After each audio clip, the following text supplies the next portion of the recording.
Hi friends, ఎలా ఉన్నారు? మీరు గనుక కొత్తగా చూస్తున్నారా అయితే ఛానల్ కి సబ్స్క్రైబ్ చేసుకోండి. ఇంకా చాలా మంచి వీడియోలు వస్తాయి. రాజ్ పై తల్లికి భార్యకి అనుమానాలు పెరిగిపోయాయి. రుద్రాణి తన కొడుకును కంపెనీ ఓనర్ చేయాలని ప్లాన్ వేసింది. రాజ్ కళ్యాణ్ కి పవర్ ఆఫ్ అటార్నీ ఇవ్వడంతో కంపెనీకి ఎండీ అవుతాడు కళ్యాణ్. రాజ్ చేసిన పనికి అపర్ణని సూటికోటి మాటలు అంటూ ఉంటారు ధాన్యలక్ష్మి, రుద్రాణి. వెన్నెలని పట్టుకునే ప్రయత్నంలో శ్వేత సహాయం తీసుకుంటుంది కావ్య. భార్య పడుతున్న అవమానాలు భరించలేక ఇంట్లోంచి వెళ్లిపోమంటాడు రాజ్. వెళ్తాను కానీ ఇప్పుడు కాదు అంటుంది కావ్య. ఇదంతా గత ఎపిసోడ్లో హైలైట్గా మిగిలాయి. ఇక ఏప్రిల్ 12వ తేదీ ఎపిసోడ్ 382లో ఏం జరిగిందంటే, ఇంటికి వచ్చిన భర్తపై చేతులు వేసి ఎన్నాళ్లు దూరంగా ఉంచింది చాలు, ఇక మీదట నేనే మీ దగ్గరికి వస్తాను అంటుంది అనామిక. ఇన్నాళ్లు దూరం పెట్టి ఇప్పుడు దగ్గరికి రావడానికి కారణం ఏమిటి అని అడుగుతాడు కళ్యాణ్. అనామిక ఏమీ మాట్లాడకపోవడంతో నన్ను చెప్పమంటావా అంటూ, నీ భర్త కవిగా ఉండటం ఇష్టం లేదు, నీ భర్తని బిజినెస్ మ్యాగ్నెట్ గా చూడాలనుకున్నావు, కానీ నాకు ఈ అనామిక ఇష్టం లేదు.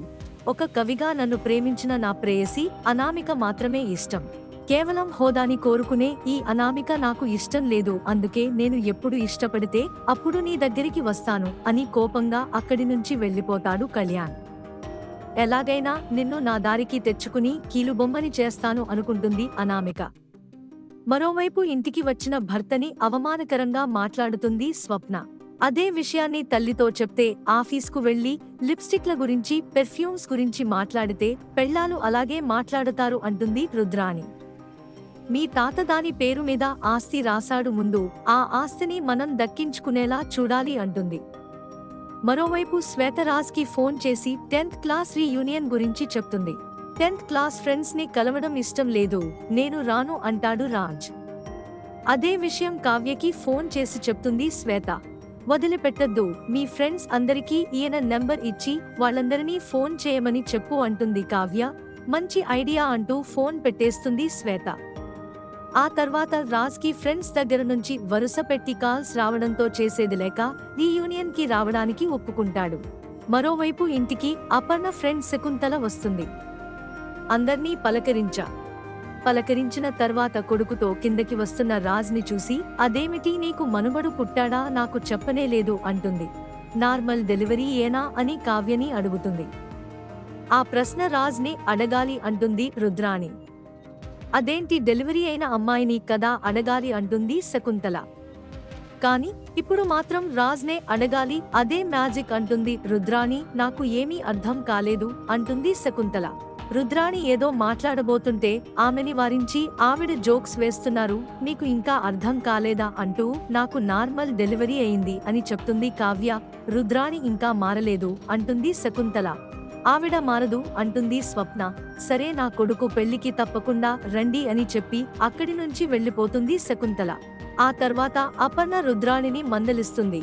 ఇంటి గుట్టు బయట పెట్టడానికి చూస్తావ్ ఏంటి అంటుంది. తిన్నంటివాసాలు లెక్కబెడతావేంటి, ఆ మాత్రం విశ్వాసం లేదా అంటుంది చిట్టి. విశ్వాసం గురించి రుద్రాణి దగ్గర మాట్లాడుతున్నావా అని వెటకారంగా మాట్లాడుతాడు ప్రకాష్. పెళ్లాన్ని ఇంట్లో పెట్టుకుని వేరే ఎవరికో బిడ్డనికని ఇక్కడికి తీసుకువస్తే నీ కొడుకుని ఏమీ అనటం లేదు, కానీ నన్ను మాత్రం అంటున్నారు. అయినా కావ్య కూడా తనే ఏదో నొప్పులు పడి బిడ్డని కన్నట్టు అలా అబద్ధం చెప్పేసింది, తనని కూడా ఏమీ అనట్లేదు అంటుంది రుద్రాణి.